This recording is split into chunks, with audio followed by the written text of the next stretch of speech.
Hi everyone, it's Mel from Sweeney Hire, and today I'm going to show you how to use our new QR code keyrings. This was a suggestion from one of our clients in our recent customer survey. So thank you Mike for the suggestion, and thank you to Ben who suggested that we put them into keyrings as a way to always have the information handy. So I'm just going to show you what it looks like. So there you go. This side will give you tips and tricks. This one will give you a link to our Facebook and YouTube and all the information about us if you need anything, including our phone numbers. So how this works, basically, you just go into your camera on your phone, like so. So you get your QR scanner, move closer.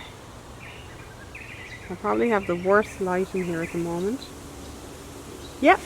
And then you can see that it has brought up a link. You can click on the link and that will bring you, I bet you I did the one for follow us. So that one will bring you to our follow us page, so you can find our website, Facebook, Instagram, YouTube, all that stuff. That actually wasn't the one I had meant to do. So let's do the other video. Now this keyring is for our skid steer tips and tricks. Can you even see that? There we go. So we have it again. Click on the link and it will bring you to our YouTube channel.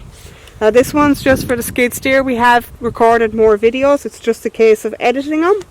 But if you had issues with connecting a posi track, you can jump on here. Connecting up a trencher to the posi track. I'm just driving in and lining it up with the backing plate, and that will give you some tips and tricks and get you out of a hold, hopefully. So we hope to have things on there like how to load, unload, connecting all sorts of attachments, giving you examples of how each attachment should operate. Please let us know in the comments if there is any other videos you'd like to see, so that we can have them there to help you guys when you hire. Thanks a million for watching, and next time you hire you should see one of these keyrings on your machine. Cheers, have a good one.